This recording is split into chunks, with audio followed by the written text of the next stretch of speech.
Antes de que surgiera la psicología, Sócrates y Platón plantearon el problema del ser humano y de su vida anímica o del psique. Esta se dividió en tres tipos: la vegetativa, de las plantas, la sensitiva de los animales, y la racional. del hombre. La psicología humana se basa en los 5 sentidos. La psicología se remonta en el siglo IV a.C. con Aristóteles, como ciencia filosófica. Él se ocupó de estudiar y explicar la lógica, epistemología, física, biología, ética política y estética. Fue el primer filósofo de la ciencia. Creó la disciplina al analizar ciertos problemas que surgen en conexión con la explicación científica. De la percepción y la representación se origina la tendencia, pues donde hay percepción, también hay placer y dolor, y donde esos existen, se da necesariamente el deseo. Los estudios de Aristóteles influyen decisivamente en la tradición filosófica posterior. Luego, tras el famoso libro de Descartes, Discurso del método. surge la famosa frase: Pienso, luego existo. para él, lo psíquico es lo consciente, o sea, todo lo que existe en nuestra conciencia, la imaginación, la fantasía, los sueños y los recuerdos. Se desarrolla una cantidad inmensa de teorías de acuerdo a la época y el modo de pensar de aquellos personajes, que de cierto modo todos le dieron comienzo y seguimiento a lo que se le conoce hoy como el psicoanálisis. Sigmund Freud es el fundador del psicoanálisis. Nació en Freiburg de padres judíos. Se trasladó a vivir a Viena, donde estudió medicina, especializándose en neuropatología, concretamente en la parálisis infantil y en los problemas del lenguaje como la afasia. Junto con su amigo Joseph Breuer, Freud hizo su paso hacia el psicoanálisis. Los 3 subsistemas. Cito a Freud. Todo lo que es reprimido tiene la necesidad de seguir siendo inconsciente, pero lo reprimido no abarca todo lo que es inconsciente. Lo inconsciente es más amplio, lo reprimido es una parte del inconsciente. Para Freud, la mente tiene 3 subsistemas: el consciente, o lo que estamos pensando; el preconsciente, que es lo que no hay en el consciente, pero en cualquier momento puede estarlo; y el inconsciente, que se encuentra oculto y nuestra mente no permite que aflore. Solo sale a través de los sueños, de los errores que cometemos sin querer, de las asociaciones libres o bajo hipnosis. Mencionó que los procesos psíquicos son en sí mismos inconscientes y que los procesos conscientes no son sino actos aislados o fracciones de la vida anímica total.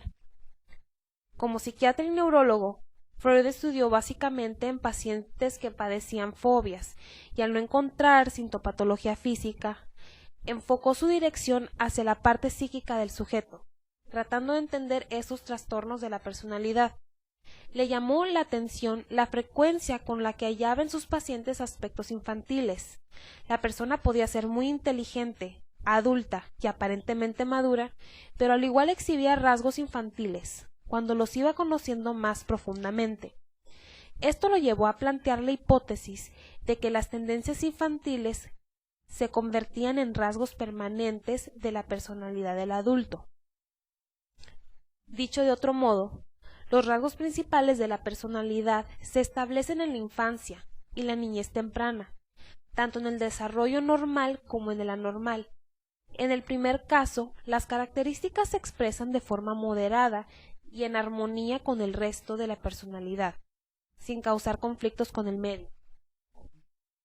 En el desarrollo anormal, los rasgos infantiles crean muchos problemas porque se expresan muy primitivamente, produciendo conflicto en el sujeto y desaprobación social. Esto da seguimiento a las 4 etapas del desarrollo psicosexual: oral, anal, fálica, genital. Las primeras 3 etapas son las más importantes, ya que concurren durante los primeros 5 a 6 años de vida. Etapa oral. Esta se desarrolla durante el primer año de vida. Su principal placer, conflicto y frustración se centra en la boca. Su mayor placer es en el chupar, mascar, morder o vocalizar. El modo en que las necesidades que le surgen al niño son satisfechas o reprimidas durante este periodo marca la formación de rasgos específicos de la personalidad, tales como dependencia, pasividad, pesimismo, tendencia excesiva a la actividad oral, por ejemplo, fumar o hablar locuaz. Etapa anal.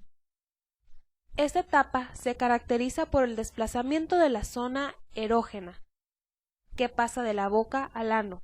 Es aquí donde comienza el entrenamiento higiénico, centrando la atención del niño en la actividad anal, que parece sentir un gran placer el hecho de acumular su material fecal o expulsarlo.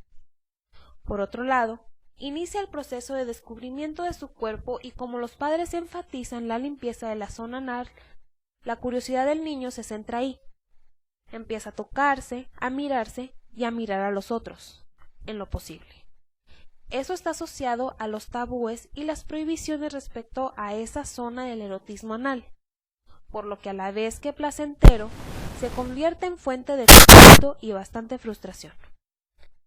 Los rasgos de personalidad que pueden formarse en esta etapa son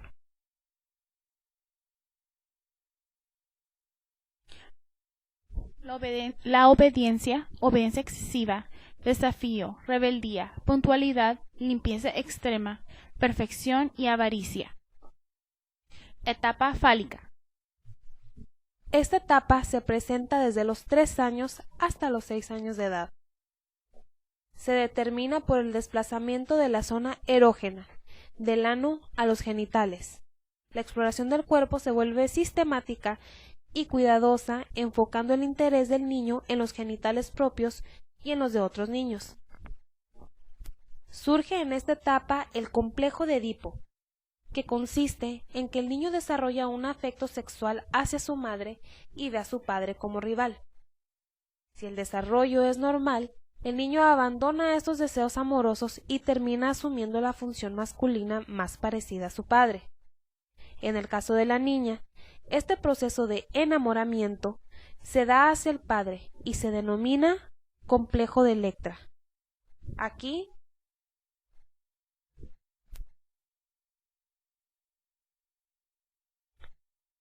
este periodo de enamoramiento platónico simboliza la atracción por el sexo opuesto y por ello se trata de un periodo especialmente delicado y fuertemente influyente en la futura personalidad adulta. Los rasgos formacionales de esta etapa son autoobservación, amor propio, relaciones con los demás, aceptación o rechazo de los roles masculino o femenino, problema de autoridad, homosexualidad, latente o patente. Etapa sádica. Se desarrolla durante la pubertad y constituye el último periodo significativo de la evolución de la personalidad. Aquí la sexualidad alcanza madurez y se hace heterosexual. La potencialidad sexual y el orgasmo son la masculinidad y feminidad plenamente desarrolladas, lo que se designa como madurez personal. En este periodo, el adolescente aumenta su vigor y energía sexual, y se concentran en miembros del sexo opuesto.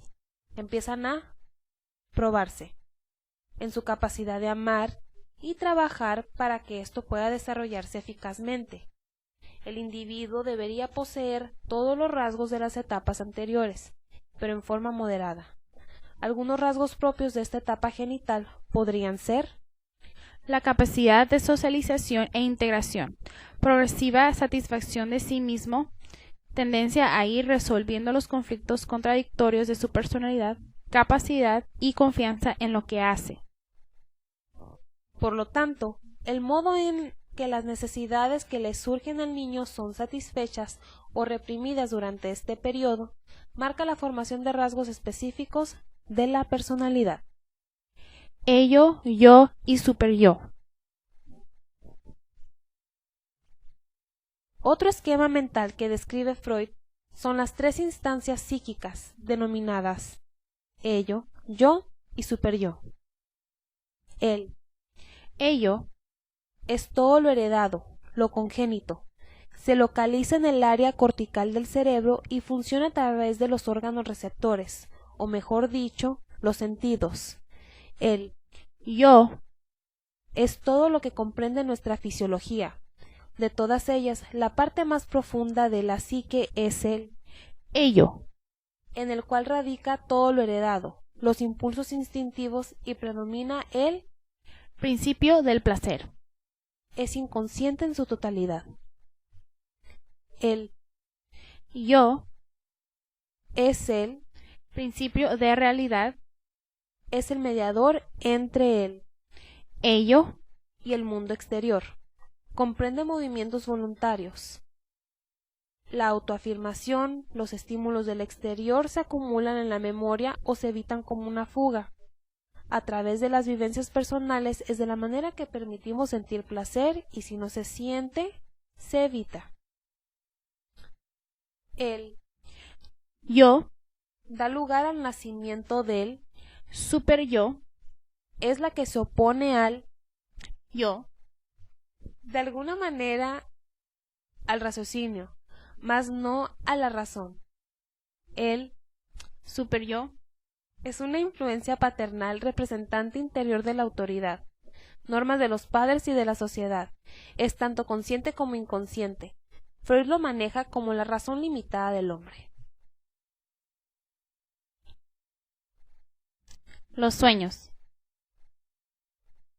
El sueño, fenómeno habitual, confuso e impredecible, dice Freud.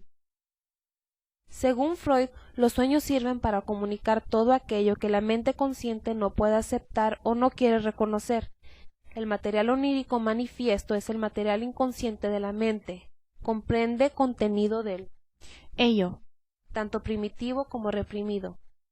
Durante el sueño, el ello, inconsciente se opone al yo, preconsciente, y así surgen los sueños. Durante el día se encuentran los impulsos reprimidos en el inconsciente, en la noche se revela él, ello, y de esta manera se hace valer el yo, para luego retirar las contracargas y dejar libre al. ello, Los sueños son la vía de expresión de deseos reprimidos que tiene la persona. Todo deseo debe provenir aunque sea de una mínima necesidad de satisfacción, ya que si la necesidad no existe, no hay deseo. El deseo se basa en una realidad que va más allá de la necesidad. En los sueños también se manifiestan preocupaciones o necesidades fisiológicas. Por ejemplo, el saber que se tiene que despertar para llegar a la escuela o trabajo. No llega a soñar que se está en ese lugar trabajando o estudiando, así como el comer o tener relaciones. Si uno reprime tales necesidades, la persona puede soñar que come o comete el acto sexual. El contenido de los sueños es el resultado de un conflicto. Lo que para él ello, es una satisfacción, para él yo, podría ser una angustia. Para Sigmund Freud, la infancia es un periodo clave de nuestra vida psíquica, hasta el punto que de adultos la mayoría de los sueños se relacionan con los deseos, traumas y recuerdos de la infancia. Dice Freud, la infancia es una de las fuentes de las que el sueño obtiene más elementos. los sueños son un recordatorio constante de aquello que la conciencia ha reprimido y que nos negamos a aceptar y pensar. En definitiva, el sueño es una herramienta psíquica para conseguir franquear la barrera que hay entre el inconsciente, la memoria profunda y el consciente.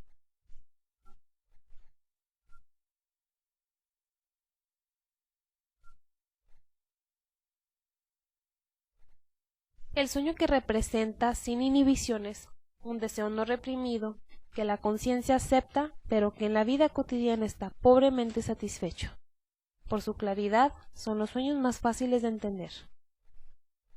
El sueño que representa de una forma encubierta o simbólica un deseo reprimido. Son sueños que requieren ser interpretados. El sueño que representa un deseo reprimido, pero que se muestra poco o nada encubierto.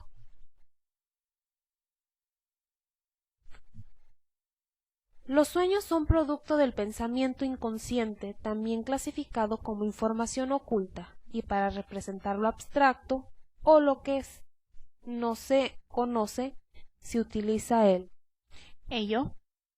Lo anterior puede ser un cúmulo de sentimientos, insatisfacciones, deseos, miedos, necesidades incumplidas, o como lo propone Freud, traumas de infancia, que al no concluir bien las 4 etapas se quedan atrapadas en el inconsciente y pueden afectar el comportamiento de la vida adulta.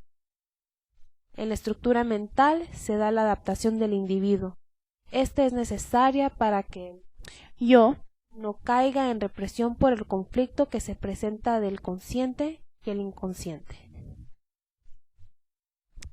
El inconsciente no es algo malo por naturaleza, es también la fuente de bienestar.